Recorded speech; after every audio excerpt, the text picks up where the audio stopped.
Welcome everyone, and thank you for tuning in to hear my trading and market updates. This is Uncle Frank, and I'm not a financial advisor, nor is any of the content to be construed as financial advice. This channel is for entertainment purposes only. Please remember to hit the like button if you enjoyed the presentation, and be sure to subscribe to the channel so you're alerted when I have new information to share. So now let's get into the latest updates. Hey, welcome back everyone. I want to start out this important episode with a quick look back to a Zero Hedge article titled, Goldman's Hedge Fund Honcho Reaffirms the Path to Year-End is Higher, but he goes on to say, stick with length in the highest quality parts of the market while resisting the temptation to chase a rally in the junk. Now, guys, pay close attention. Exactly who is speaking? Is this just Goldman Sachs, or is it the head hedge fund guy over there, right? Okay, we know these guys are way over their skis on short positions, and I'm going to prove it to you by reading the lower article. Russell 2000 call volumes explode to all-time high in short crushing rip fest. Realizing they are far too short the Russell to cover cash single names and go long, hedge funds did the next best thing they could. Bought a shitload of calls and then bought even more calls. Now, guys, pay attention to what this article is really saying. Depending on which Russell we're talking about, these are the small caps, the micro caps, right? They are so short they can't cover. So they did the next best thing they could. They bought calls. Now let's go back up to the article on top. What Goldman is saying is, hey, we think there's going to be a rally. We don't want one, but we think there's going to be one. And what we want you to do is only invest in the highest quality parts of the market. Resist the temptation to chase a rally in the junk. You know, all the stocks that we're short. He even puts a chart up showing what he really wants. He wants that crash. He wants that market down. Okay? You have to ask yourself, is this guy telling me what's best for me or what's best for Goldman Sachs and the hedge funds? Okay? You've got to tear these articles apart to see what's really behind them. Now, I'm really excited about this coming week, and I have lots to share with you. The Beyonce film will premiere in LA tonight and in London on Thursday. The official release will be Friday, of course, along with Godzilla -1, which earned a perfect Rotten Tomatoes score, by the way.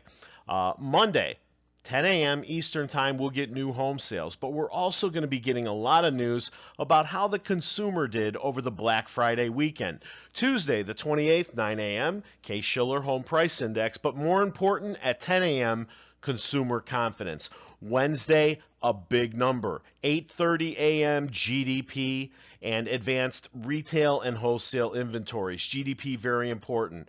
But now, we come to Thursday. I put a flaming swan on that day because it's a minefield for the hedgies. We get some surprise results here indicating further cooling of the economy. We could get a face-melting rally to the upside, burning our trapped short hedgies. At 8:30 a.m., initial jobless claims, personal income and spending. Then you get the whole data group on PCE, core index, all that, and then at 10 a.m. pending home sales. Of course, Friday, we've got Beyonce dropping, and hopefully before that, we get some indication of how that show is selling out in the theaters. Let's jump briefly to the AMC chart, where the real story to me is volume. AMC closed at 690, down 9 cents or 1.29%. We're down nearly 65% over the past 3 months and just under 90% year over year. Top to bottom, the upper indicator I wanted you to see is MFI, or Money Flow Index. It's better at calling tops than it is at bottoms, in my opinion, but the story here is it's way, way down and may be signaling a reversal. I added some red arrows showing how it calls tops with stunning accuracy. It's at an extremely low number right now of 22.64, and hopefully it's forecasting a bounce for us, not investment advice or advisor. The overlay to the left is volume by price, and it's not as bad or red as I thought it would be. That's the big black arrow on the screen. What this undeniably proves is volume has been way up since the split and may also indicate something is brewing. This chart also proves to me the reverse split and conversion broke the amazing on-balance volume record of AMC, which is the lower indicator on your screen. Now, my subscribers know I'm rooting for surprise rallies to the upside to burn our short hedge fund pals in the short run. But I also watch the black swan because I have a lot of gold and silver bugs that can't wait for the world to collapse so they can fight it out in the street with Antifa and the zombies trying to steal their powdered meals they've got stacked up in the garage.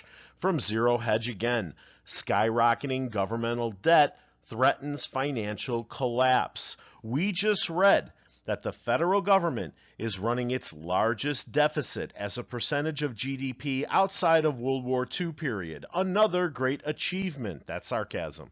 And next year, we are likely to see the greatest money creation out of thin air in the entire history of the U.S.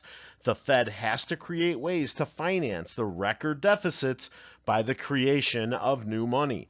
That, of course, has inflationary implications, and that will plunge the bond market again, making the bond disaster even worse. We recently explained to our members that the global bond market is $128 trillion. That is 128 billion times $1 billion. We conservatively estimate that they have unrealized paper losses of at least 60%. Therefore, the loss on the global bond market would be a staggering $77 trillion. Uncle Frank, does this have anything to do with AMC? Of course it does.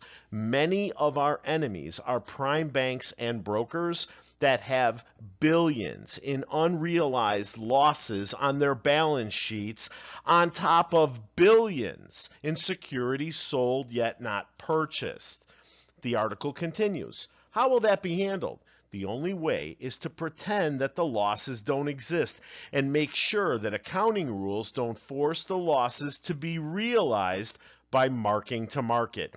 Below is the long-term quarterly chart of the ETF for long-term US T-bonds, or TLT. You can see that on the left. And as it has broken well through the March 2020 crash low, as well as through the late 2022 low. It is now approaching the low of this decade in 2002. So far, the TLT has suffered a 53% decline during its 3.5-year bear market. Eventually, guys, they're going to have to admit it. This industry chart is getting better and better. Our total gross for 2023 is now officially over $8 billion. That means we beat 2020, 2021, and now 2022. We also have over 504 releases, the first time since 2019 in the pandemic. And we're averaging 15.8 million capture per release. You'd have to go all the way back to 2010 to see numbers like that. Everything looks like it's heading in the right direction. And the good news at the box office continues. So far, Hunger Games broke its franchise record in week 2. The movie is projected to earn $42 million over the Thanksgiving weekend, making it the #1 movie at the domestic box office. And from Screen Rant, Ridley Scott's Napoleon is projected to open between $32 and $33 million at the domestic box office. The movie breaks a curse for the director, becoming his first adult-oriented or historical drama to open above $30 million in 13 years. Cinemark announced that it would be closing its theater in Enfield, Connecticut for good in early December. A manager confirmed Monday that the multiplex will be shutting its doors on December 7th. Meanwhile, AMC opened a new theater on Causeway Street in Boston. AMC announced the opening of AMC Causeway 13, the first new AMC to open in the Boston area since 2017. This AMC will be part of the hub on Causeway, the development on the site of the former Boston Garden. And a headline from MarketWatch. Global stocks are headed for their best month in more than 3 years as investors hope for Fed rate cuts. November has been a great month for investors, and not just those who own primarily U.S. traded stocks.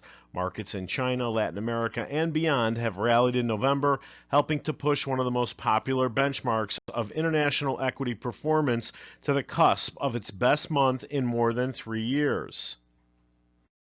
And on topic from this past week, for the first time since the COVID crisis, there are more global rate cuts than hikes. 2 weeks ago, after Jay Powell essentially admitted the Fed would not hike anymore and that the July rate hike was the last one, Zero Hedge reminded its readers that it takes on average 8 months between the last Fed hike and the first rate cut, suggesting that the Fed would begin cutting rates in March, something the market quickly started pricing in and to which it currently assigns about a 30% probability and, as recently as a few days ago, 87% odds of a May rate cut. And here's a little preview from Barron's. Black Friday was a hit online, reaching a record $9.8 billion in the U.S. Early Black Friday sales data is pointing to a healthy start to the holiday shopping season, at least online. Hey, I want to thank you for watching, and please remember to hit the like button after this slide if you enjoyed the presentation. Subscribe to the channel and set the alert so you're notified when I have new information to share. See you at the bell.